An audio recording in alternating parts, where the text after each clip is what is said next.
It's time to gather loved ones together for all the holidays' best spread. Lynn's has great prices on all your favorite Thanksgiving items, from delicious turkey with all the fixings to mashed potatoes and yummy pies. We have everything you need to create your perfect Thanksgiving dinner. Whether it's cooking the traditional meal, completely store-bought, or a combination of both, your best holiday meal starts here. Learn more and start shopping today at linsgrocery.com. Lynn's, where delicious begins. Hello everyone and welcome to this week's podcast. I hope you've all had an exciting week and are ready to indulge in some more British English accent training. This week I'm focusing on a sound that so many learners have real difficulty with. And when it's said incorrectly, it's a real giveaway that RP British English is not your native accent. So let's find out what it is and how you can get it right. Section 1. You've got a lot of front. I came across a brand new linguistic term not so long ago. It's something I've not heard before, and it's called TH fronting. Now, although the term itself was unfamiliar, what it means is all too familiar for many British accent learners. TH fronting means using a V or an F sound instead of the TH sound. Listening to many British accent students over the years, it is a very common phenomenon. Now, in some regional British accents, such as ones heard in the London area, you may well hear these substitutions. So, think becomes fink, and brother becomes brother. However, in RP received pronunciation, we always use the TH sound. Quick reminder, RP received pronunciation is traditionally regarded as standard for British English. It's the accent that most springs to mind when you think of a British accent. Some people refer to it as the BBC English or the Queen's or King's English. Section 2. Why is it so goddamn difficult? If you're one of the many who struggle with the TH sound, you may be happy to know that some linguists think that this sound will eventually become extinct and disappear from the British English accent. However, it's not happening anytime soon. The TH sound is one of the fricatives, and it is quite an uncommon sound. There are only a handful of languages and accents that actually use this sound. The reason being is that it's a difficult sound for humans to produce. To make things harder, there are actually two different TH sounds. There's the voiced and the unvoiced TH sound. Both of these sounds are produced by placing the tongue tip between the teeth or just behind the upper teeth. Th. That is a voice sound. Thanks is the unvoiced TH. F. Have you noticed that young children can find the TH sound quite tricky? And it can be one of the last sounds that they actually acquire. Similarly, on the other end of the age scale, elderly people can be unable to produce these sounds. Why is this? It's to do with teeth. Children who don't yet have their adult teeth can find TH difficult.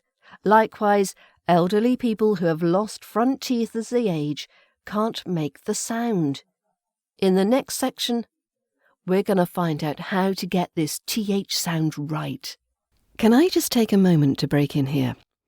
You can get access to quizzes and members-only posts when you become a member of the British Accent Bundle at learningbritishaccent.com. And of course, you also get access to both the British Accent training courses. That's the RP British Accent Pronunciation course and the Ultimate RP British Accent Learning Resource. You can get all of this for under £7 per month. So if you select the yearly membership option at only £79, you can get immediate access to all these resources.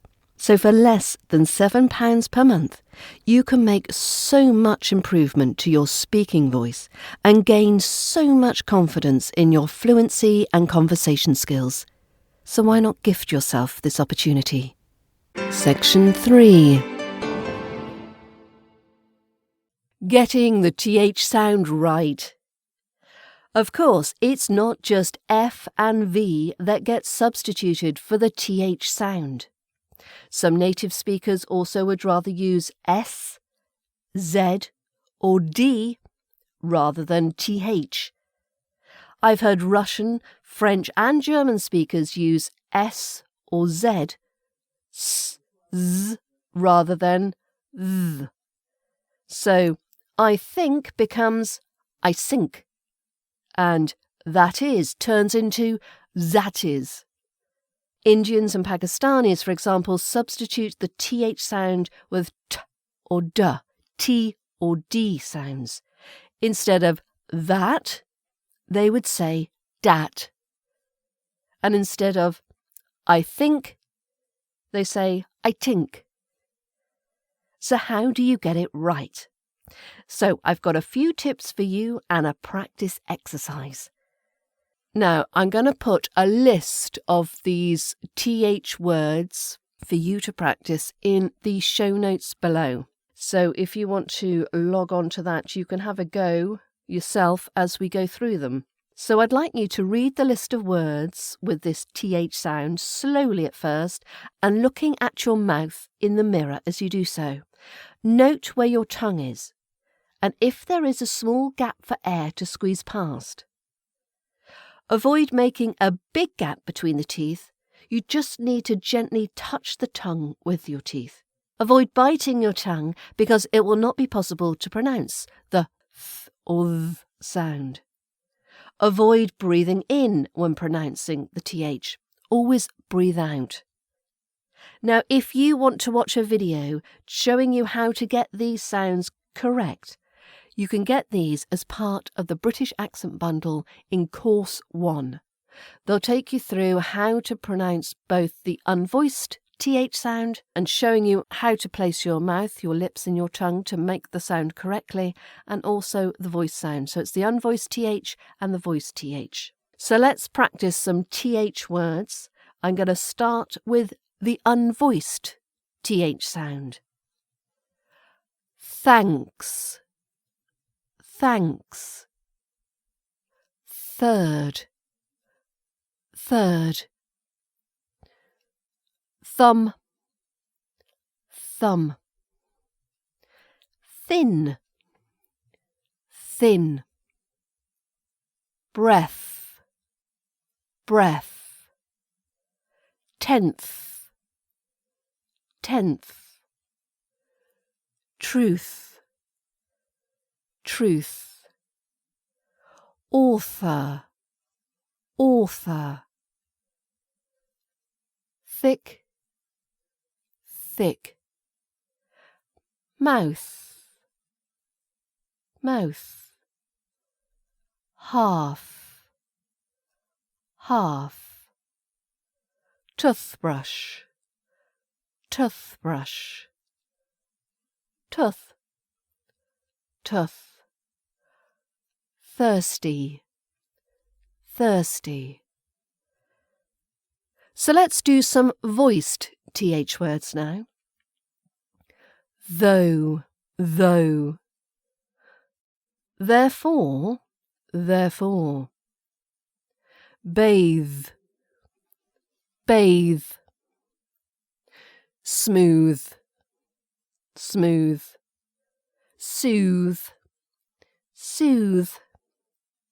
Father, father. Gather, gather. Further, further. Feather, feather. Rhythm, rhythm. Zither, zither. Rhythmic, rhythmic. Lather, lather. they've, they've. Now, a great practice exercise to make sure you're getting these TH sounds correct and not substituting them with an F or a V or an S or a D or a T or whichever sound is to do these minimal pairs. So I've got a few examples here. I'm going to start with some minimal pairs which highlight the difference between the F sound and the TH sound. So we've got free, three. Can you say it? Free, three. The next one is fin, fin, and thin, thin. You go fin, thin. And the last one is first, first, and thirst, thirst. Your turn. First, thirst. And of course you want to do some minimal pairs which compare the unvoiced and the voiced TH sounds. So let's have a go.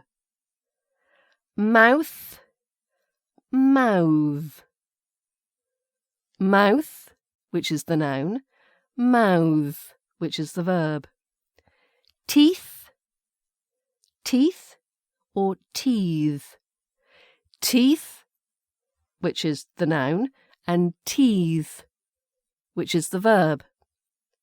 Thigh, thigh, and thy. Thigh, thy, thigh, thy. There are many of these minimal pairs audio recordings in Course 2 of the British Accent Bundle. These will help you drill down the subtle differences between very similar sounds. Section 4. Now this final part is a little bit different. I've dipped into my archives and I'm bringing you one of my recorded news articles.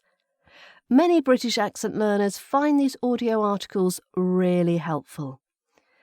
They'll introduce you to new and varied vocabulary.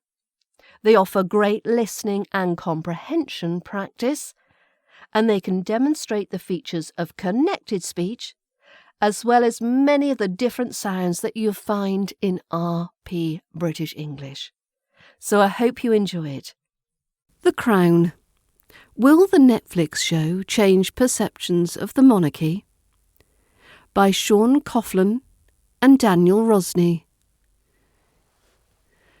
Younger audiences with no first-hand memories of the 1990s are likely to have their views on the monarchy heavily influenced by the Crown's TV dramatisation of the era, says a royal expert.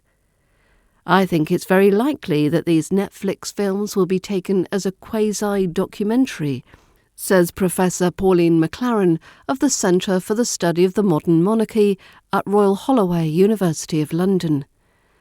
We already know that the royals are much less popular with this generation, says Professor McLaren.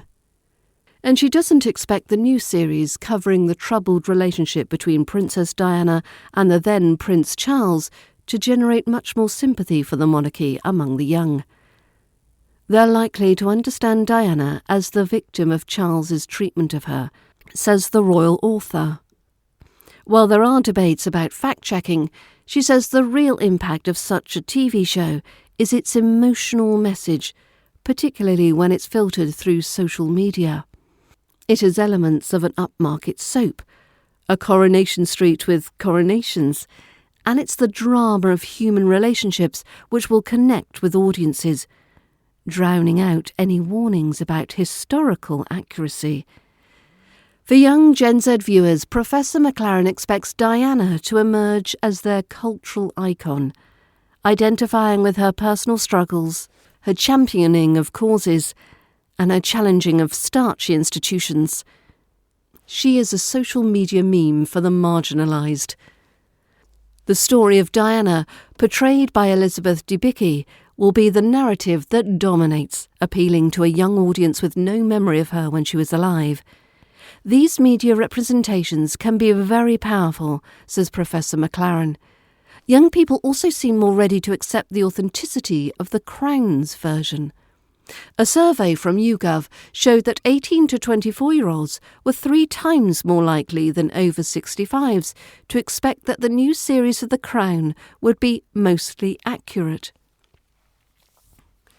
Netflix describes the royal series as fictional dramatisation, imagining what could have happened behind closed doors. And Professor McLaren says the monarchy has previously benefited from such an approach, including the 2006 movie The Queen, starring Helen Mirren, and also written by Crown creator Peter Morgan. With its mixture of tweedy understatement and strong feelings, it showed Queen Elizabeth having to adjust to changed times, filling in the unspoken gaps in a way that humanised the royal family. The Queen's image really benefited from the Queen. It gave her an emotional side that people hadn't seen, says Professor McLaren. But she expects the next series of The Crown to leave a much more mixed impression of the monarchy, particularly for younger viewers. Thank you again for listening. I hope you have a fantastic weekend, and I look forward to your company this time next week. Bye for now.